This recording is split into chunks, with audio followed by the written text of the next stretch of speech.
Hi, and welcome to the Earth Heals Healthy Smoothie series. Today, we are making blueberry muffin.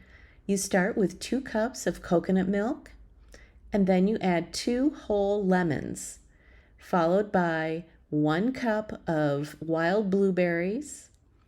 I do 2 tablespoons of local organic honey. You can add more to taste.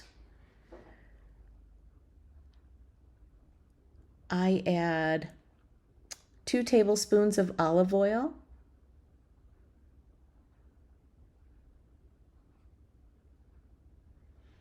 and 2 teaspoons of Saigon Cinnamon, and a sprinkling of nutmeg, and a splash of vanilla extract. I also like to add frozen Greek yogurt. I freeze it in cubes, and this makes it really convenient. It's one less step to make your smoothies.